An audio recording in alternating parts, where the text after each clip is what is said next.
En las sombras de la antigua Grecia, donde la luz de los templos olímpicos apenas alcanzaba a penetrar, florecía un culto que desafiaba las verdades establecidas por los sacerdotes del Monte Olimpo.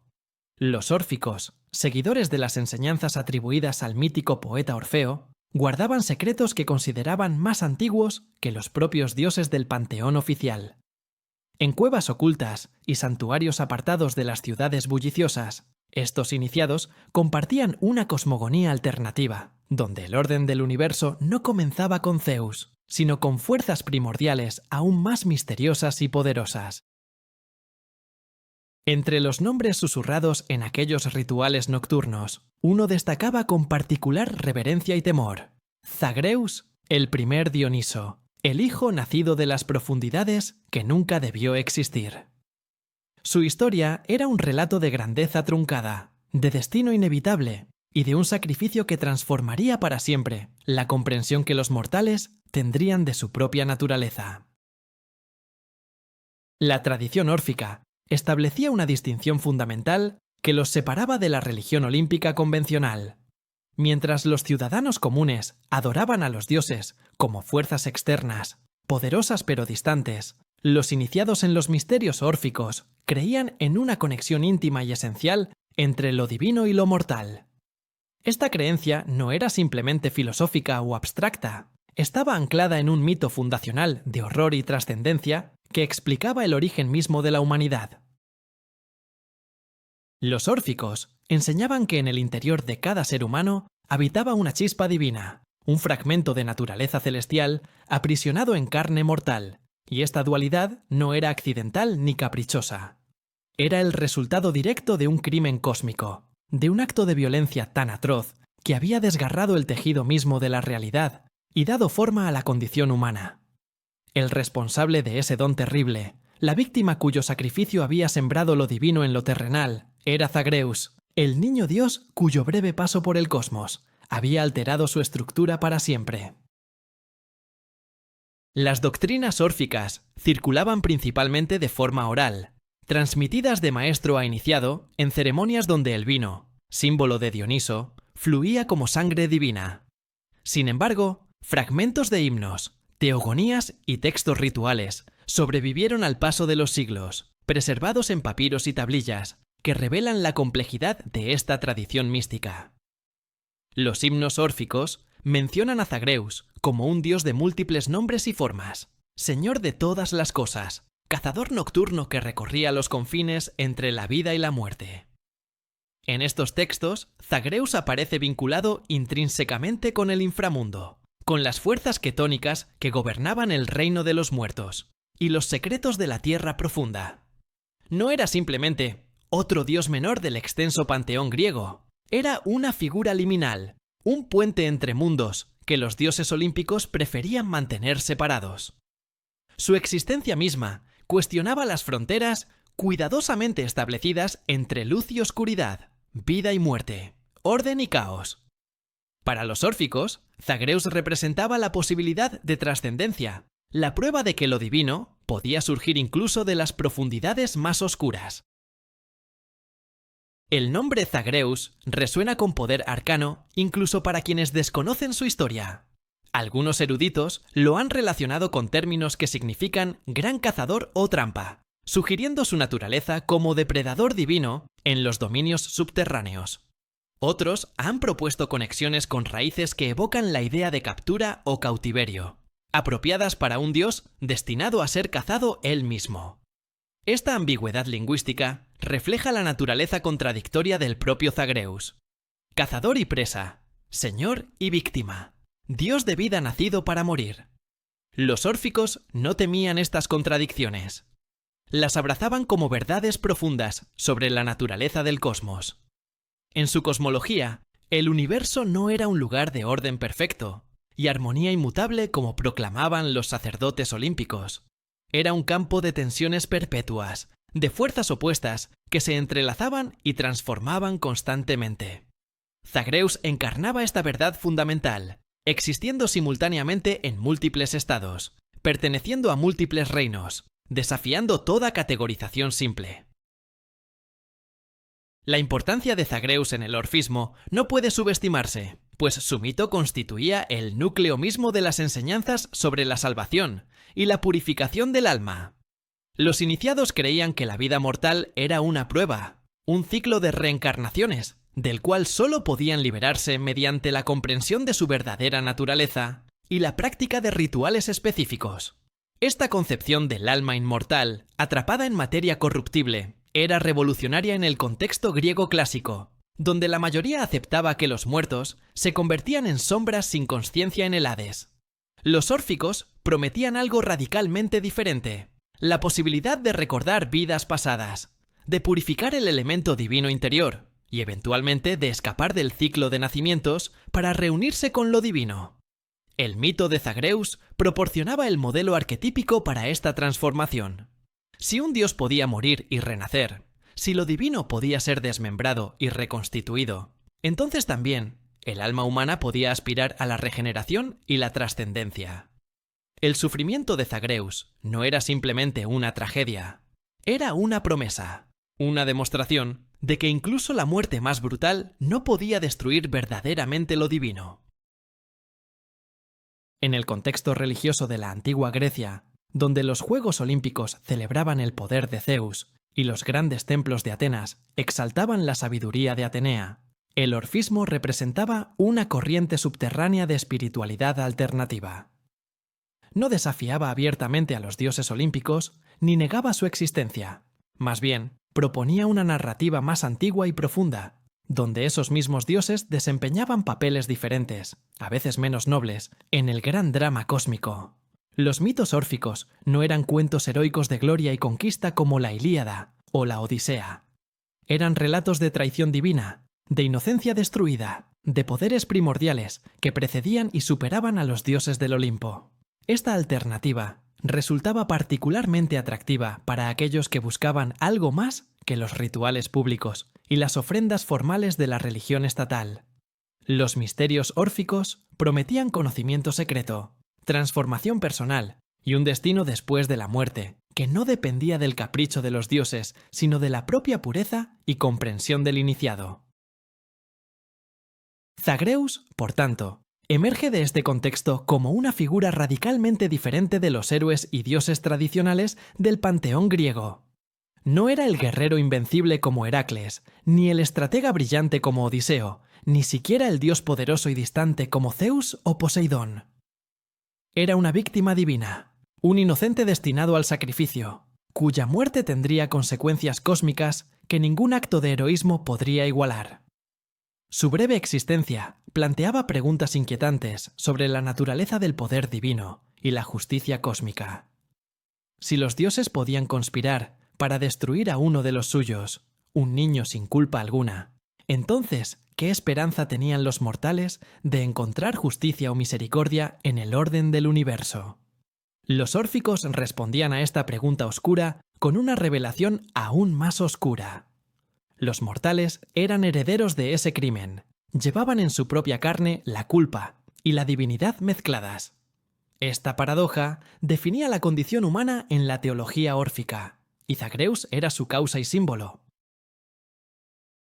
Así, en las profundidades del misterio órfico, Zagreus aguardaba como una verdad prohibida, un secreto que los iniciados juraban guardar. Su nombre evocaba el terror de los titanes, la furia de Zeus, la astucia de Hera, pero también la promesa de algo más grande que todos ellos. Era el dios que había muerto para que los mortales pudieran contener divinidad, el sacrificio primordial cuyo eco resonaría a través de los siglos, en religiones y filosofías que aún no habían nacido. Los cultos mistéricos que florecerían en el mundo helenístico y romano, los conceptos de alma inmortal y salvación personal que definirían religiones futuras, todos debían algo a este oscuro dios niño de los órficos. Zagreus no era simplemente una curiosidad mitológica o una deidad menor relegada al olvido. Era, en cierto sentido profundo, el primer mártir divino, el dios cuya muerte dio significado a la vida, cuya destrucción sembró las semillas de la redención. Su historia comenzaba en las sombras del inframundo, donde ninguna luz olímpica penetraba, y desde allí se extendería para tocar los fundamentos mismos de lo que significa ser humano, mortal y divino a la vez. En las profundidades del inframundo, donde la luz del sol nunca había penetrado, y donde el río Estigia fluía con aguas negras como la medianoche, Zeus contemplaba un reino que no le pertenecía. El señor del Olimpo había descendido a los dominios de Hades con un propósito que trascendía su autoridad como rey de los dioses, un deseo que lo había llevado a adoptar una forma que ningún inmortal había presenciado antes. Zeus Ctonio, el Zeus de las profundidades, emergía como una faceta oscura del padre de dioses y hombres, una manifestación que pertenecía no al cielo brillante, sino a las cavernas eternas donde moraban las sombras de los muertos. En este aspecto sombrío, Zeus no blandía el rayo que hacía temblar el cosmos. En cambio, portaba los atributos de la muerte y la renovación, los misterios que solo las profundidades conocían. Su objetivo era Perséfone, la reina del inframundo, hija de Deméter y esposa de Hades, una diosa cuya belleza rivalizaba con la primavera misma, pero cuyo destino la había encadenado a reinar sobre los muertos durante la mitad del año. La unión entre Zeus y Perséfone no fue un encuentro casual ni un romance nacido del cortejo tradicional que caracterizaba las aventuras del dios supremo.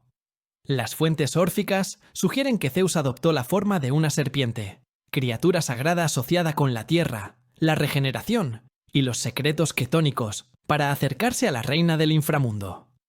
Esta transformación no era simplemente un disfraz, era una declaración de intención, un reconocimiento de que para engendrar vida en el reino de la muerte, Zeus mismo debía convertirse en algo diferente de su naturaleza olímpica.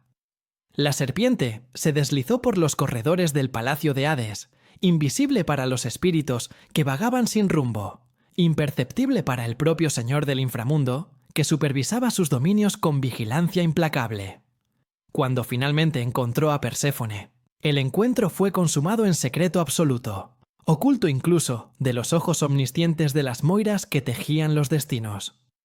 De esta unión prohibida, de este acto que violaba las leyes no escritas, que regían las relaciones entre los dioses, nacería Zagreus, el niño destinado a cambiar el orden del cosmos. El embarazo de Perséfone transcurrió en las sombras del inframundo, oculto de todos excepto de Zeus, quien visitaba a la diosa en su forma ctónica para proteger el secreto. Perséfone guardaba en su vientre no simplemente un hijo más del prolífico Zeus, sino una promesa que el padre de los dioses había hecho en silencio. Este niño heredaría el cosmos entero. Las profecías órficas hablaban de un sucesor destinado a gobernar sobre todas las cosas. Un dios que uniría en su persona los reinos del cielo, la tierra y el inframundo. Zagreus sería ese heredero universal, el primer hijo de Zeus, concebido específicamente para reemplazarlo cuando llegara el momento designado. Esta ambición no era meramente política o dinástica. Zeus veía en Zagreus la posibilidad de una nueva era, donde las antiguas divisiones entre los reinos cósmicos se disolverían. El niño que crecía en las profundidades representaba la síntesis perfecta, sangre olímpica de Zeus, mezclada con la esencia ctónica de Perséfone, heredero del trueno y de las sombras, destinado a ser el dios más poderoso que jamás hubiera existido. Cuando finalmente llegó el momento del nacimiento, las profundidades del inframundo temblaron con una energía que no pertenecía a ese lugar de quietud eterna. Perséfone dio a luz en una cámara secreta del palacio infernal, lejos de la mirada de Hades, quien permanecía ignorante de la traición que se había consumado bajo su propio techo. El niño que emergió era extraordinario incluso para los estándares divinos. Su piel brillaba con una luminosidad tenue que contrastaba dramáticamente con las tinieblas circundantes, como si llevara en su cuerpo la promesa de un amanecer que nunca había tocado esas cavernas. Sus ojos, cuando se abrieron por primera vez, reflejaban una conciencia antigua, una sabiduría que ningún recién nacido debería poseer. Zeus, presente en su forma de serpiente, observó a su hijo con una mezcla de orgullo paternal y ambición divina. Aquí estaba el heredero que había planeado, el dios que algún día gobernaría sin rival. Pero incluso en ese momento de triunfo, las semillas de la tragedia ya habían sido sembradas, pues tal concentración de poder No podía pasar desapercibida ni permanecer sin ser desafiada. Zeus no perdió tiempo en investir a su hijo con los símbolos de su futuro dominio universal. Sentó al pequeño Zagreus en su trono celestial, un acto de significado profundo que declaraba ante el cosmos mismo las intenciones del padre de los dioses.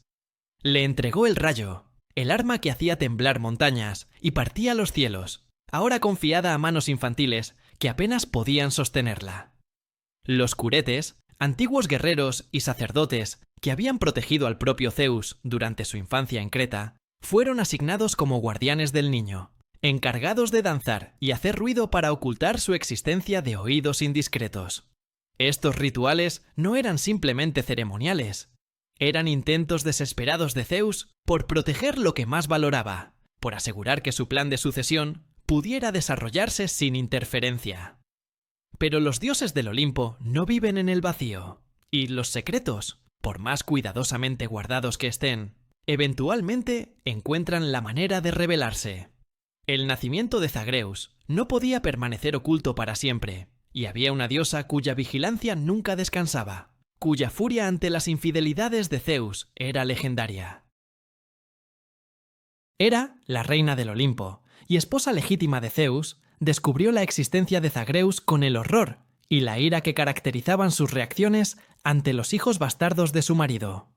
Pero este descubrimiento fue diferente de todos los anteriores, pues no se trataba simplemente de otro semidios mortal, o incluso de otra deidad menor nacida de las aventuras de Zeus. Zagreus era el heredero designado, el niño destinado a desplazarla a ella y a todos los olímpicos del poder que consideraban su derecho divino. La amenaza que representaba este niño no era personal, sino existencial. Su existencia misma cuestionaba el orden que Hera había luchado por mantener. La furia de la diosa no conoció límites, y su mente, siempre astuta en la venganza, comenzó a tejer un plan de una crueldad que superaría todas sus venganzas anteriores. Si Zeus quería un heredero universal, si planeaba entregar el cosmos a este niño nacido en la oscuridad, entonces ella se aseguraría de que ese plan terminara de la forma más terrible imaginable. Hera no atacaría directamente a Zagreus. Tal acción podría provocar la ira directa de Zeus. En cambio, emplearía intermediarios, fuerzas antiguas que tenían sus propias razones para odiar a los olímpicos. Los titanes, los antiguos dioses que Zeus y sus hermanos habían derrotado y aprisionado en el Tártaro durante la titanomaquia, representaban la herramienta perfecta para la venganza de Hera. Estas entidades primordiales, que habían gobernado el cosmos antes del ascenso de los olímpicos, albergaban un odio milenario hacia Zeus y todo lo que representaba. Hera se acercó a ellos con una propuesta que no podían rechazar: la oportunidad de destruir al heredero de Zeus, de truncar la línea sucesoria que aseguraría el dominio olímpico por toda la eternidad. La liberación temporal de su prisión, la posibilidad de venganza, aunque fuera vicaria, resultaba irresistible para los titanes. Así, Hera forjó una alianza que desafiaría el orden natural, uniendo a los enemigos más antiguos de Zeus en una conspiración para asesinar a un niño inocente. El plan era de una simplicidad brutal. Los titanes cazarían a Zagreus, atraerían al heredero divino lejos de sus protectores, y entonces lo destruirían de una manera que ninguna resurrección simple pudiera revertir. El escenario estaba preparado para una tragedia de proporciones cósmicas. En una cámara oculta del inframundo, Zagreus jugaba bajo la vigilancia de los curetes, inconsciente del destino que se cernía sobre él. Zeus continuaba con sus planes de sucesión, cegado por su ambición de crear un heredero perfecto. Perséfone guardaba su secreto, atrapada entre el amor maternal y la lealtad dividida entre Zeus y Hades. Y en el Olimpo, Hera sonreía con una satisfacción fría mientras los titanes se preparaban para la cacería. El nacimiento de la luz en la oscuridad, el momento que debería haber marcado el comienzo de una nueva era dorada para los dioses, en cambio señalaba el inicio de un ciclo de violencia que reverberaría a través del cosmos. Zagreus, el niño que había nacido para gobernar todas las cosas, estaba destinado a convertirse en la víctima más significativa de la historia divina. y su muerte daría forma a la comprensión que los mortales tendrían de su propia naturaleza durante milenios venideros. Los titanes emergieron de las profundidades del Tártaro como sombras ancestrales que habían olvidado la luz del día. Estos seres primordiales, que una vez gobernaron el cosmos antes de la ascensión de Zeus, caminaban ahora con un propósito singular que les había sido otorgado por Hera: la destrucción del heredero divino. No llegaron con el estruendo de la guerra, ni con la pompa de los conquistadores. Su acercamiento fue sigiloso, calculado, similar al de cazadores experimentados que conocen la importancia de la paciencia y el engaño. Habían sido instruidos cuidadosamente sobre cómo proceder, pues no se trataba de una batalla que pudieran ganar con fuerza bruta contra un dios niño protegido por guardianes inmortales. La estrategia dependía de la astucia, de la capacidad de atraer a Zagreus lejos de la seguridad de sus protectores, mediante la única debilidad que incluso un dios heredero poseía: la curiosidad infantil. Portaban consigo implementos extraños que brillaban con luz propia en la oscuridad del inframundo, objetos que ningún niño, mortal o divino, podría resistir. Los espejos fueron el primer instrumento de seducción que los titanes desplegaron en su cacería meticulosa. No eran espejos comunes, forjados por artesanos mortales, sino superficies pulidas que capturaban y reflejaban la luz de maneras imposibles, creando patrones hipnóticos que danzaban como auroras sobre piedra oscura. Zagreus, jugando bajo la vigilancia de los curetes, cuyo ruido constante ahogaba cualquier sonido exterior, percibió los destellos de luz que se filtraban por los corredores del palacio infernal. La curiosidad innata que define a toda criatura joven, magnificada por la naturaleza divina, que lo hacía audaz más allá de su tierna edad, lo impulsó a investigar el origen de esos destellos fascinantes. Los curetes, absortos en su danza protectora, no notaron cuando el niño se alejaba lentamente, atraído por reflejos que parecían llamarlo por su nombre. Los titanes sonrieron con satisfacción cruel, mientras el heredero de Zeus se acercaba paso a paso a su trampa, sus pequeños pies descalzos, moviéndose silenciosamente sobre el suelo de piedra fría. El primer paso de la cacería había tenido éxito. El niño estaba ahora fuera del alcance de sus guardianes.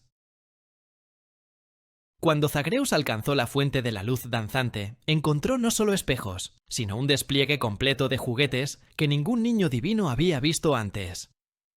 Había trompos que giraban eternamente sin perder velocidad, pelotas que rebotaban con patrones imposibles desafiando las leyes naturales, muñecos articulados que se movían por voluntad propia como si estuvieran vivos. Los titanes habían preparado esta exhibición con cuidado meticuloso, sabiendo que cada objeto estaba diseñado no solo para atraer, sino para mantener la atención del niño el tiempo suficiente para cerrar la trampa. Zagreus, maravillado por estos tesoros imposibles, extendió sus pequeñas manos para tocar un trompo dorado que emitía una melodía suave y encantadora. Fue en ese momento de distracción absoluta cuando los titanes revelaron su verdadera forma, emergiendo de las sombras donde habían estado acechando. Las sonrisas se desvanecieron de sus rostros primordiales, reemplazadas por expresiones de determinación implacable. El niño dios, al comprender repentinamente el peligro, intentó gritar para alertar a los curetes, pero una mano titánica cubrió su boca antes de que pudiera emitir sonido alguno. La persecución que siguió fue un espectáculo de terror y magia que sacudió los cimientos del inframundo. Zagreus, investido con poderes que apenas comprendía, pero que su naturaleza divina activaba instintivamente ante el peligro mortal, comenzó a transformarse. Su forma infantil se disolvió como niebla bajo el sol, reemplazada por la de un toro majestuoso cuyos cuernos brillaban con poder ctónico y cuyos cascos golpeaban el suelo con fuerza que agrietaba la piedra. Los titanes no se inmutaron. Habían sido advertidos sobre las capacidades del heredero y persiguieron al toro con determinación que no conocía fatiga.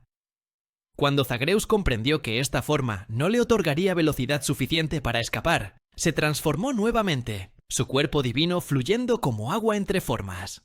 Se convirtió en león rugiente, cuyas garras desgarraban el aire y cuya melena ardía con fuego fantasmal. Los titanes respondieron acorralándolo, formando un círculo que se estrechaba inexorablemente.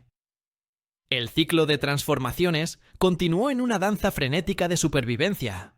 Zagreus se convirtió en serpiente que se deslizaba entre rocas, en caballo que galopaba con velocidad divina, en dragón que escupía llamas oscuras propias del inframundo. Pero los titanes eran cazadores que habían existido desde antes del nacimiento del tiempo mismo, y conocían cada truco, cada estratagema que una presa desesperada podría emplear. Por cada transformación que Zagreus ejecutaba, ellos tenían una contramedida preparada. Cuando se convirtió en pájaro para volar lejos de su alcance, los titanes desplegaron redes tejidas con hilos de destino, que capturaban incluso a seres alados. Cuando asumió forma de pez para nadar por el Estigia, ellos lo siguieron sin temor a las aguas que quemaban a los mortales. La persecución se extendió por cada rincón del inframundo, pasando por salones donde las sombras de los muertos observaban con horror impotente, atravesando cavernas donde criaturas primordiales se apartaban aterrorizadas ante la cacería divina. Finalmente, exhausto por las transformaciones constantes que drenaban incluso su vigor divino, Zagreus cometió el error fatal que los titanes habían estado esperando. En su desesperación, asumió una última forma, la más inocente de todas. Volvió a su apariencia de niño pequeño, quizás esperando que la compasión tocara los corazones de sus perseguidores. No había compasión en los titanes, solo el propósito que Hera les había encomendado. La captura fue brutal en su eficiencia. Los titanes rodearon al niño exhausto que temblaba de miedo y agotamiento, sus ojos divinos ahora humedecidos con lágrimas que ningún dios debería derramar. No hubo palabras de consuelo ni explicaciones de por qué debía morir. Los titanes procedieron con el ritual que habían planeado con precisión terrible. Lo que siguió fue un acto de violencia tan atroz que el inframundo mismo pareció retroceder horrorizado.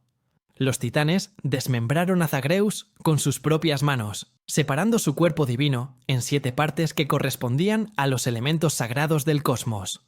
No fue un asesinato simple, fue un ritual de desintegración, un desmembramiento que buscaba no solo destruir al heredero, sino dispersar su esencia divina de tal manera que ninguna resurrección pudiera reunirla.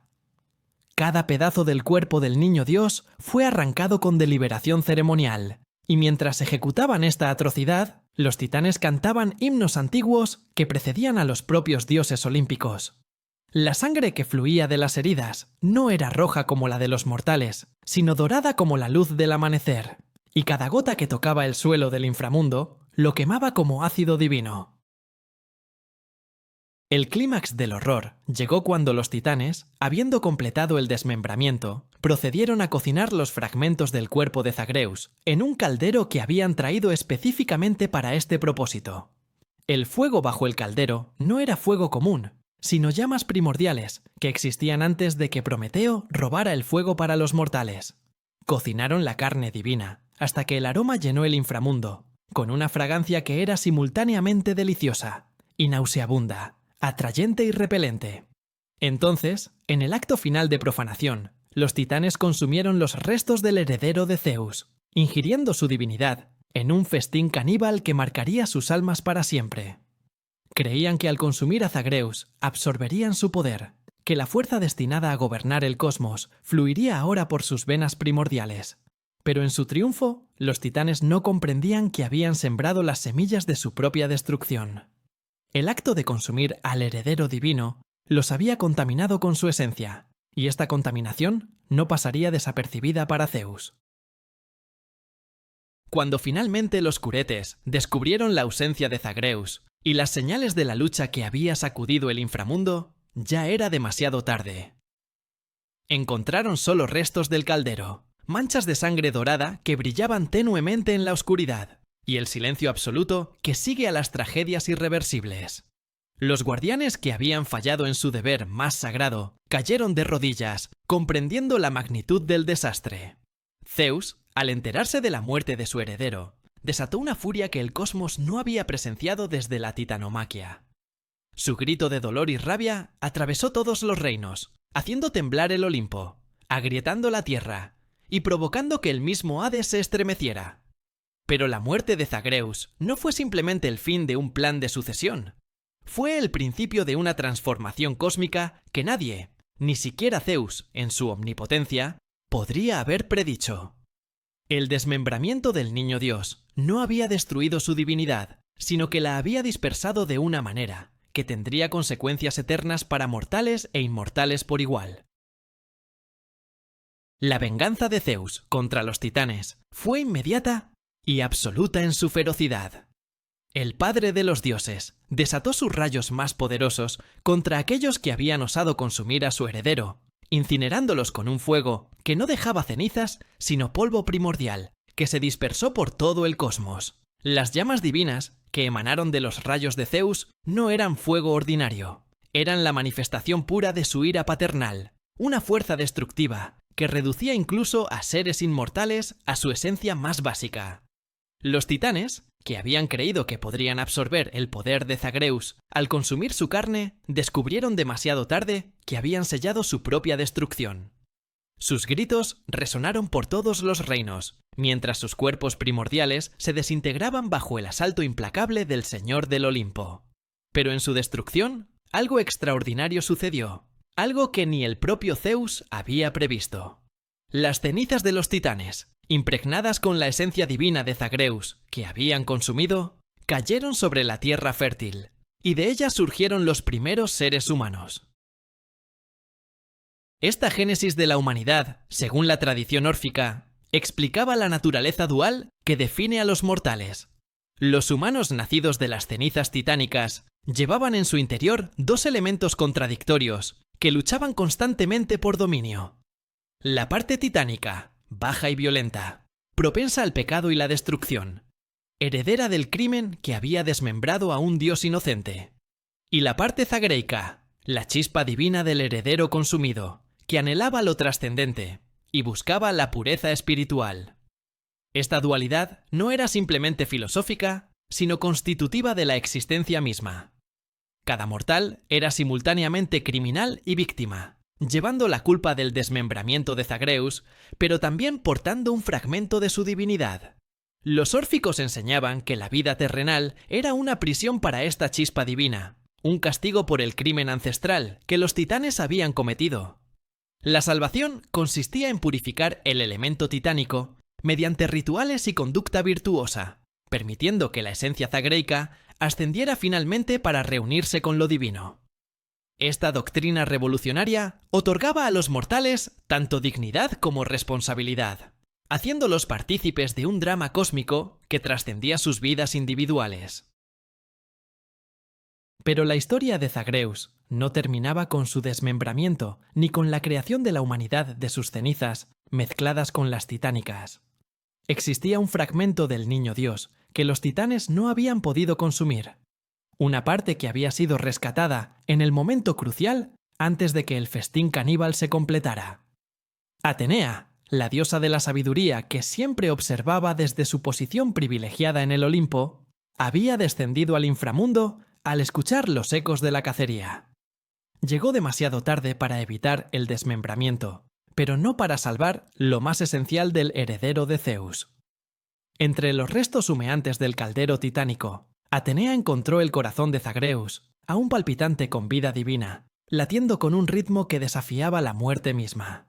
Este órgano no era simplemente músculo divino, era el núcleo de la esencia de Zagreus, el receptáculo de todo lo que él había sido destinado a ser. Atenea tomó el corazón con reverencia y lo llevó ante Zeus, quien contempló el último vestigio de su heredero, con un dolor que atravesaba su ser inmortal. Zeus, enfrentado con la pérdida irreparable de su plan de sucesión perfecta, pero sosteniendo en sus manos la posibilidad de una nueva forma de continuidad, tomó una decisión que alteraría el panteón griego para siempre. No podía simplemente resucitar a Zagreus como había sido. El desmembramiento ritual había sido demasiado completo, demasiado definitivo para permitir una simple restauración. Pero el corazón palpitante ofrecía otra posibilidad, una forma de renacimiento que sería simultáneamente continuación y transformación. Zeus decidió que Zagreus volvería a nacer, pero no como el heredero ctónico del inframundo, sino como un dios olímpico que traería consigo las lecciones de muerte y resurrección que su primera existencia había enseñado. El Señor de los dioses buscó un vientre mortal que pudiera contener esta segunda gestación divina, y su elección recayó sobre Sémele, princesa de Tebas, cuya belleza había capturado su atención. Zeus molió el corazón de Zagreus y lo mezcló con una poción que ofreció a Sémele, y cuando ella la bebió, quedó embarazada con lo que sería la segunda encarnación del hijo perdido. El embarazo de Sémele fue complicado por la intervención de Hera, quien una vez más buscaba destruir la descendencia de Zeus. La reina del Olimpo, disfrazada como anciana consejera, convenció a Sémele de que exigiera a Zeus que se le apareciera en su verdadera forma divina. Zeus, obligado por un juramento que no podía romper, se rebeló ante la mortal con toda su gloria olímpica. La magnificencia del dios supremo era demasiado para que un cuerpo mortal la soportara.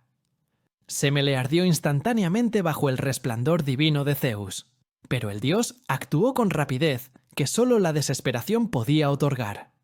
Arrancó al feto de 6 meses del vientre de Sémele antes de que las llamas lo consumieran, y lo cosió en su propio muslo, donde el niño completaría su gestación.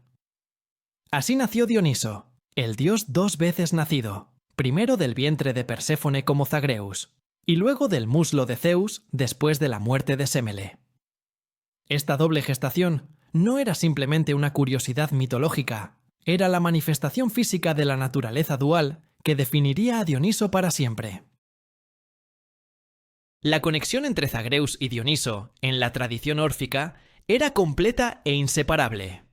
No eran simplemente 2 dioses diferentes con historias similares, eran manifestaciones de la misma esencia divina, en diferentes momentos y formas. Zagreus era Dioniso antes del desmembramiento, y Dioniso era Zagreus después del renacimiento. Esta identidad dual explicaba los atributos aparentemente contradictorios de Dioniso como dios olímpico.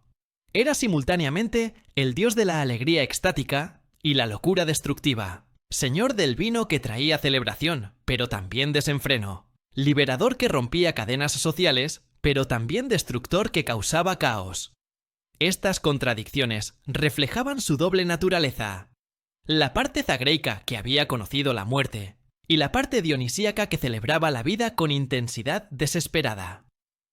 Los misterios dionisíacos, los rituales frenéticos donde los seguidores del dios bebían vino y danzaban hasta alcanzar estados de éxtasis divino, eran ecos del sufrimiento y renacimiento de Zagreus.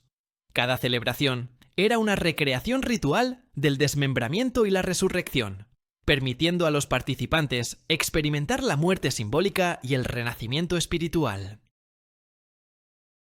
Los atributos compartidos entre Zagreus y Dioniso reforzaban esta identidad fundamental. Ambos estaban asociados con animales específicos que representaban transformación y poder natural. El toro que simbolizaba fuerza y fertilidad, la serpiente que representaba renovación y conexión con la tierra, el león que encarnaba majestad y ferocidad. Estas asociaciones animales no eran arbitrarias. Eran las formas que Zagreus había asumido durante su desesperada huida de los titanes, ahora incorporadas en la iconografía de Dioniso como recordatorio de su primer nacimiento. Ambos dioses estaban vinculados con el ciclo de las estaciones, con la muerte y resurrección de la vegetación, que moría en invierno y renacía en primavera.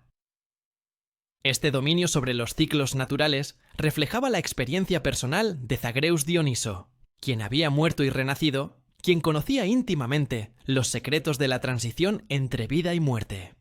Los viñedos que Dioniso protegía, con sus vides que parecían muertas en invierno, pero brotaban con vigor renovado en primavera, eran metáforas vivientes del propio dios. La teología órfica elevaba a Zagreus Dioniso a una posición de importancia que rivalizaba incluso con Zeus. En los himnos órficos, Dioniso era llamado protógonos, el primero nacido, una designación que parecía contradecir su nacimiento posterior, pero que tenía sentido en el contexto de su identidad como Zagreus. Era el primer dios destinado a gobernar todas las cosas, el heredero original, cuyo sacrificio había permitido la existencia de la humanidad. Esta centralidad en la cosmogonía órfica contrastaba dramáticamente con su estatus en la mitología olímpica oficial, donde era frecuentemente retratado como un dios menor, el último en unirse al panteón, el hijo bastardo de Zeus. Los órficos veían esta disparidad como evidencia de una supresión deliberada de la verdad por parte de los cultos olímpicos oficiales que temían las implicaciones radicales de la doctrina zagreica. Si los mortales comprendían verdaderamente que llevaban en su interior un fragmento de divinidad, que eran simultáneamente los herederos del crimen titánico y portadores de la esencia de un dios sacrificado, entonces el orden social establecido podría desmoronarse. El orfismo, con Zagreus Dioniso en su centro, ofrecía no solo una teología alternativa, sino una visión revolucionaria de la condición humana y la posibilidad de trascendencia. Más allá de su identificación con Dioniso y su papel en la cosmogonía órfica, Zagreus poseía una identidad propia como deidad quetónica que precedía y trascendía su renacimiento olímpico. En las profundidades del inframundo, donde había nacido originalmente del encuentro entre Zeus Ctonio y Perséfone, Zagreus reinaba como señor de las sombras, un dios cuya jurisdicción se extendía sobre los dominios que incluso Hades prefería no visitar. Era el cazador nocturno, que acechaba los confines más oscuros del reino de los muertos, no como enemigo de las almas, sino como su guía y protector en los pasajes más peligrosos de la existencia post-mortem. Los himnos órficos lo invocaban con títulos que revelaban su naturaleza multifacética. Zagreus el de cuernos, Zagreus el cornígero, Zagreus señor de todas las criaturas, apelativos que evocaban su poder sobre las fuerzas salvajes de la naturaleza y su dominio sobre los ciclos de vida y muerte. Esta faceta de Zagreus como deidad independiente, separada de su posterior manifestación dionisíaca, permanecía viva en cultos locales y prácticas rituales que reconocían su autoridad única sobre los misterios más profundos. La función de Zagreus como guardián de almas en el inframundo reflejaba su comprensión íntima del tránsito entre mundos. Habiendo experimentado personalmente la muerte más violenta imaginable, desmembrado y consumido solo para renacer en forma diferente, Zagreus comprendía el terror y la confusión que las almas recién llegadas experimentaban al cruzar el umbral de la muerte. No era simplemente Caronte quien transportaba a los muertos a través del Estigia, ni solo los jueces del inframundo quienes determinaban su destino. Zagreus actuaba como psicopompo en las regiones más oscuras, guiando a aquellas almas que se habían perdido en los laberintos subterráneos o que necesitaban protección contra las criaturas hambrientas que acechaban en las sombras. Su papel era particularmente crucial para los iniciados órficos, quienes creían que Zagreus los reconocería como portadores de su propia chispa divina y les otorgaría pasaje seguro hacia los campos elíseos. Las tablillas de oro encontradas en tumbas órficas contenían instrucciones para los muertos sobre cómo invocar a Zagreus y qué palabras pronunciar para asegurar su protección en el viaje final. Como cazador nocturno, Zagreus encarnaba aspectos de la divinidad que los dioses olímpicos preferían ignorar o delegar. Era el dios de la cacería, en su forma más primordial y salvaje. No la cacería deportiva de Artemisa con sus reglas y rituales civilizados, sino la persecución instintiva del depredador tras su presa, la matanza necesaria para la supervivencia. Los animales salvajes, que vagaban por los bosques oscuros al límite entre el mundo de los vivos y el inframundo, reconocían a Zagreus como su señor. Los lobos aullaban su nombre bajo la luna nueva. Las serpientes se enroscaban en patrones que formaban símbolos sagrados asociados con él. Los toros salvajes bajaban sus cuernos en reverencia cuando su presencia se manifestaba en los claros del bosque. Esta conexión con la naturaleza indómita y las fuerzas predatorias contrastaba marcadamente con la civilización ordenada que los olímpicos promovían. Zagreus representaba lo que existía antes de las ciudades, antes de las leyes, antes de que los humanos hubieran aprendido a controlar su entorno mediante agricultura y arquitectura. La naturaleza dual de Zagreus constituía el enigma central que definía su existencia y fascinaba a teólogos y filósofos órficos. Por un lado, era hijo de Zeus, portador de sangre olímpica, destinado originalmente a gobernar el cosmos desde el trono celestial con el rayo de su padre en las manos. Esta herencia paterna lo conectaba con el orden, la luz, el poder que desciende desde las alturas para gobernar todo lo que existe. Por otro lado, era hijo de Perséfone, nacido en las profundidades del inframundo, impregnado con la esencia ctónica que provenía de su madre y del lugar mismo de su concepción. Esta herencia materna lo ataba a la oscuridad, a los ciclos de muerte y renovación, al poder que surge desde las profundidades de la tierra. Zagreus existía en la tensión perpetua entre estos dos polos, perteneciendo completamente a ambos, pero no siendo definitivamente ninguno. Era el dios del umbral, de los espacios liminales donde las categorías se desdibujan y las contradicciones coexisten. Las teorías sobre esta dualidad fundamental variaban entre las diferentes escuelas órficas, cada una ofreciendo interpretaciones que reflejaban sus propias prioridades teológicas. Algunos sostenían que la dualidad era intencional, que Zeus había concebido deliberadamente a Zagreus con Perséfone, precisamente para crear un heredero que pudiera unificar los reinos divididos del cosmos. Según esta interpretación, Zagreus representaba la posibilidad de síntesis, la prueba de que las fuerzas aparentemente opuestas, de luz y oscuridad, vida y muerte, podían reconciliarse en una sola entidad. Su desmembramiento, entonces, no era simplemente una tragedia, sino un sacrificio necesario que demostraba que incluso la unificación perfecta podría ser destruida por fuerzas que temían el cambio. Otros teólogos argumentaban que la dualidad era accidental, resultado de circunstancias que Zeus no había anticipado completamente. Al descender al inframundo y adoptar su aspecto ctónico, Zeus había arriesgado contaminar su esencia olímpica con fuerzas que no comprendía totalmente, y Zagreus era el producto de esta mezcla imprudente. Una tercera interpretación, particularmente popular entre los místicos órficos más radicales, proponía que Zagreus no era dual en absoluto, sino que representaba una tercera categoría, que trascendía la dicotomía olímpico-ctónico. Según esta visión, Zagreus era una manifestación de una fuerza cósmica más antigua, que precedía la división del universo en cielo, tierra e inframundo.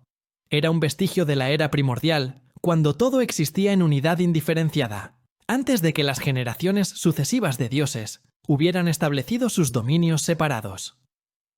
Su naturaleza aparentemente contradictoria no era contradicción en absoluto, sino una expresión de una realidad más fundamental, donde los opuestos no existían como categorías separadas. Esta interpretación era la más subversiva, pues implicaba que todo el orden establecido por Zeus y los olímpicos era artificial, una imposición sobre una realidad que naturalmente tendía hacia la unidad representada por Zagreus. El desmembramiento del dios niño, desde esta perspectiva, simbolizaba la fragmentación del cosmos mismo, la separación forzada de lo que originalmente había sido uno. La tensión entre su herencia paterna olímpica y su naturaleza materna ctónica se manifestaba en todos los aspectos del culto a Zagreus. Los rituales dedicados a él frecuentemente incorporaban elementos que parecían incompatibles, sacrificios de animales que combinaban víctimas tradicionalmente olímpicas, como cabras y toros, con ofrendas ketónicas enterradas en la tierra, invocaciones que comenzaban con himnos a Zeus, pero terminaban con cantos dirigidos a las deidades del inframundo, ceremonias que se realizaban al amanecer, en el momento liminal entre noche y día, cuando ambos reinos coexistían brevemente. Los sacerdotes que servían a Zagreus adoptaban vestimentas que mezclaban el blanco puro, asociado con los olímpicos, y el negro absoluto de los cultos ketónicos, creando un gris que simbolizaba la naturaleza intermedia de su dios. Estos sacerdotes operaban en los márgenes de la sociedad religiosa establecida, ni completamente rechazados ni totalmente aceptados, existiendo en el mismo espacio liminal que Zagreus mismo ocupaba.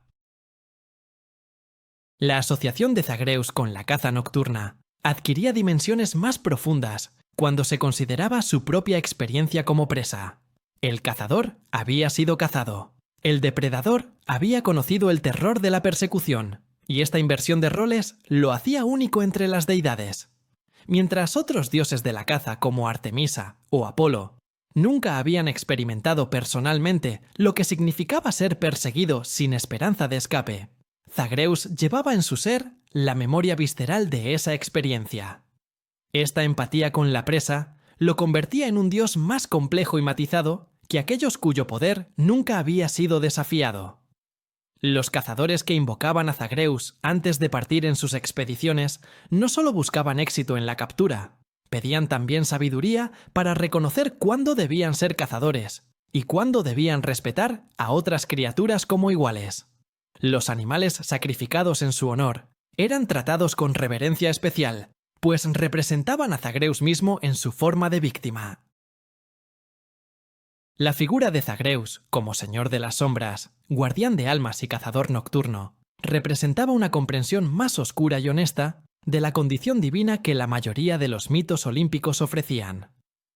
No era un dios distante y perfecto que observaba a los mortales desde una posición de superioridad inmutable. Era un dios que había sufrido, que había conocido el miedo y el dolor, que había sido destruido y reconstruido. Esta vulnerabilidad no lo hacía más débil. Paradójicamente, lo hacía más poderoso, pues su poder provenía no solo de su linaje divino, sino también de su capacidad para trascender la destrucción. Los órficos veían en Zagreus un modelo para sus propias aspiraciones espirituales.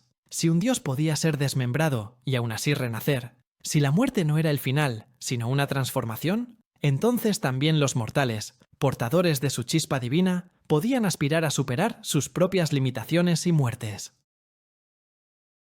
Los siglos fluyeron como ríos, desde los días cuando los cultos órficos florecían en las sombras de la antigua Grecia. Pero el nombre de Zagreus nunca desapareció completamente del conocimiento humano. Mientras los grandes templos olímpicos caían en ruinas y las ciudades-estado griegas sucumbían ante imperios sucesivos, los textos que contenían su historia persistían en manuscritos copiados por manos devotas, preservados en bibliotecas monásticas, donde monjes que no comprendían completamente el significado pagano de lo que transcribían, salvaban inadvertidamente estos relatos para la posteridad. Los himnos órficos, esos poemas sagrados que invocaban a Zagreus como señor de todas las cosas, sobrevivieron el colapso de la civilización clásica, escondidos en colecciones privadas y archivos olvidados. Fragmentos de teogonías órficas aparecían citados en obras de filósofos neoplatónicos que buscaban reconciliar el pensamiento griego con nuevas cosmologías emergentes. La figura del dios niño desmembrado, aunque marginada y frecuentemente malinterpretada, mantuvo una presencia persistente en el imaginario occidental, esperando el momento en que nuevas generaciones redescubrirían su significado profundo. Durante el Renacimiento, cuando Europa redescubría los textos clásicos con fervor casi religioso, eruditos humanistas se encontraron con las referencias a Zagreus dispersas en fuentes antiguas y comenzaron a reconstruir su mitología fragmentada. Marsilio Ficino y otros platonistas florentinos reconocieron en el mito órfico de muerte y renacimiento paralelos inquietantes con narrativas de otras tradiciones religiosas, sugiriendo arquetipos universales que trascendían culturas específicas. La historia de un dios niño inocente sacrificado, cuya muerte traía significado redentor a la humanidad, resonaba con fuerza en una Europa cristiana que podía ver en Zagreus un precursor pagano de sus propios misterios sagrados. Esta analogía era simultáneamente fascinante y problemática, atrayendo a aquellos que buscaban continuidades entre tradiciones, mientras alarmaba a autoridades religiosas que temían la relativización de sus doctrinas. Los textos sobre Zagreus circulaban entre círculos esotéricos, estudiados por alquimistas y místicos, que veían en el desmembramiento y reconstitución del dios un modelo para sus propias búsquedas de transformación espiritual y material. El siglo XIX trajo consigo una explosión de interés académico en la mitología comparada y los estudios religiosos que colocó a Zagreus en el centro de debates apasionados sobre los orígenes de la civilización occidental. Antropólogos y clasicistas, como Jane Ellen Harrison, y los miembros de la escuela ritualista de Cambridge, argumentaban que los mitos dionisíacos, incluyendo la historia de Zagreus, preservaban memorias de rituales prehistóricos de sacrificio que precedían la civilización griega clásica. Friedrich Nietzsche, en su obra revolucionaria sobre el nacimiento de la tragedia, invocaba lo dionisíaco como fuerza primordial, que contrastaba con el orden apolíneo. Y aunque no enfatizaba específicamente a Zagreus, su análisis resonaba con la naturaleza dual y transgresora del dios niño órfico. Sigmund Freud y Carl Jung encontraban en el mito de desmembramiento y renacimiento estructuras psicológicas profundas que supuestamente reflejaban procesos inconscientes universales. Para Jung particularmente, Zagreus representaba el arquetipo del puera aeternus, el niño divino que debe morir para transformarse, un patrón que se repetía en mitologías de todo el mundo y en los sueños de individuos modernos. Esta revitalización académica de Zagreus en el pensamiento moderno no se limitaba a torres de marfil universitarias, sino que permeaba la cultura popular de maneras sutiles pero significativas. Poetas simbolistas y decadentes de finales del siglo XIX, fascinados por mitologías oscuras y temas de muerte y renacimiento, incorporaban referencias a Zagreus en obras que exploraban los límites de la experiencia humana. Escritores de fantasía y ficción especulativa del siglo XX descubrían en las narrativas órficas material rico para mundos imaginarios donde dioses antiguos y poderes primordiales influían en destinos mortales. La estructura narrativa del desmembramiento de Zagreus, con sus múltiples transformaciones y su naturaleza fragmentada, ofrecía posibilidades storytelling que resonaban con sensibilidades posmodernas, que cuestionaban identidades unitarias y narrativas lineales. El dios que era simultáneamente uno y múltiple, muerto y vivo, víctima y señor, proporcionaba un símbolo perfecto para una era que abrazaba contradicciones y ambigüedades. En décadas recientes, Zagreus ha experimentado un renacimiento cultural que lo ha llevado desde los márgenes esotéricos hacia una visibilidad más amplia, sin sacrificar la complejidad de su mitología original. Autores de literatura fantástica contemporánea han reimaginado al hijo rebelde de Hades en narrativas que mantienen los elementos centrales de su mito mientras los adaptan a sensibilidades modernas. La figura del príncipe del inframundo, que busca escapar de su destino predeterminado, que lucha contra las expectativas de su Padre Divino, que forja su propia identidad en la tensión entre mundos, resuena profundamente con audiencias contemporáneas que enfrentan sus propias búsquedas de autonomía y significado. Las narrativas modernas de Zagreus frecuentemente enfatizan su rebeldía, no como traición, sino como afirmación necesaria de individualidad, su deseo de trascender las limitaciones de su nacimiento, como impulso heroico más que como arrogancia juvenil. Esta reinterpretación mantiene el núcleo del mito órfico, mientras lo actualiza para reflejar preocupaciones contemporáneas sobre identidad, familia y destino.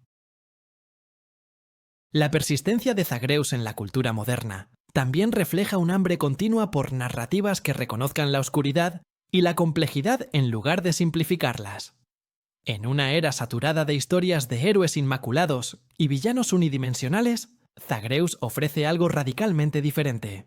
Un protagonista divino, cuya historia es fundamentalmente trágica, pero no derrotista, cuyo sufrimiento produce transformación genuina, en lugar de simplemente prueba para superar. Su desmembramiento no es un obstáculo temporal en un viaje heroico, sino un evento definitorio que altera permanentemente su naturaleza y la naturaleza del cosmos mismo. Esta voluntad de enfrentar consecuencias irreversibles, de reconocer que algunos traumas transforman, en lugar de simplemente dañar, conecta con audiencias que buscan narrativas más honestas sobre dolor y resiliencia. Zagreus no emerge de su prueba como el mismo ser que entró. Su renacimiento como Dioniso representa genuina metamorfosis, no simple restauración. La naturaleza contradictoria de Zagreus, su existencia perpetua en espacios liminales entre categorías establecidas, lo hace particularmente relevante para conversaciones contemporáneas sobre identidad y pertenencia. Como dios que no es completamente olímpico ni totalmente sitónico, que encarna simultáneamente vida y muerte, orden y caos, autoridad y rebeldía, Zagreus representa la posibilidad de existir fuera de binarios restrictivos. Su negativa a ser categorizado simplemente como una cosa u otra Su insistencia en contener multiplicidades resuena con generaciones que rechazan categorías rígidas y abrazan identidades fluidas y complejas. El mito órfico que hace de Zagreus simultáneamente víctima inocente y señor poderoso, sacrificio y salvador, sugiere que las contradicciones no necesitan resolverse, sino que pueden coexistir productivamente. Esta sabiduría antigua encuentra nueva relevancia en un mundo que está aprendiendo lentamente que la complejidad es fortaleza, no debilidad, que las ambigüedades reflejan verdad más profunda que las certezas absolutas. Las reinterpretaciones modernas de Zagreus, ya sean literarias, artísticas o en medios interactivos, enfrentan el desafío de honrar la profundidad teológica y filosófica del mito original, mientras lo hacen accesible a audiencias que pueden desconocer el contexto órfico. El éxito de estas adaptaciones depende frecuentemente de su capacidad para capturar los temas universales que hacen a Zagreus eternamente relevante. La búsqueda de identidad frente a expectativas opresivas. La lucha por autonomía contra poderes que parecen omnipotentes. La transformación del sufrimiento en fuente de poder personal. La posibilidad de trascender orígenes para forjar un destino propio. Estos temas trascienden la mitología griega específica para tocar experiencias humanas fundamentales que cada generación debe negociar de nuevo. Zagreus funciona como vehículo para explorar estas cuestiones precisamente porque su mitología nunca ofreció respuestas simples, nunca pretendió que el camino hacia la autorrealización fuera directo o sin costo. El legado más profundo de Zagreus en la cultura moderna no reside en adaptaciones específicas o referencias explícitas, sino en la forma en que su arquetipo permea narrativas contemporáneas sobre transformación y redención. El patrón del ser poderoso, que debe ser destruido para renacer, en forma diferente, aparece repetidamente en ficción moderna, frecuentemente sin reconocimiento consciente de sus raíces órficas. Personajes que mueren para transformarse, que fragmentan para reconstituirse más fuertes, que descubren que su destrucción era necesaria para su evolución, todos son herederos del mito de Zagreus, aunque sus creadores nunca hayan leído los himnos órficos. Esta influencia subliminal testimonia el poder perdurable del mito, su capacidad para comunicar verdades sobre la condición humana que trascienden expresiones culturales específicas. Zagreus vive no solo en textos académicos o adaptaciones directas, sino en la estructura misma de cómo entendemos narrativas de transformación personal. Así, el hijo rebelde de Hades persiste a través de milenios, su historia renovándose constantemente mientras mantiene su esencia fundamental. Desde las cavernas oscuras, donde sacerdotes órficos susurraban sus secretos, hasta las pantallas iluminadas, donde audiencias modernas descubren su leyenda, Zagreus permanece como testimonio de la capacidad humana para encontrar significado en el sufrimiento y posibilidad en la destrucción. Su desmembramiento no fue el fin, sino el principio. No aniquilación, sino transformación que continúa reverberando. Cada generación que redescubre a Zagreus lo reconoce de nuevo. Ve en su tragedia antigua algo que habla directamente a sus propias luchas y aspiraciones. El dios que fue cazado y consumido, que murió en agonía pero cuya esencia divina no pudo ser destruida, ofrece una promesa que trasciende culturas y épocas. Que incluso en la fragmentación más completa, incluso cuando parece que todo se ha perdido, existe la posibilidad de renacimiento en forma nueva y más poderosa.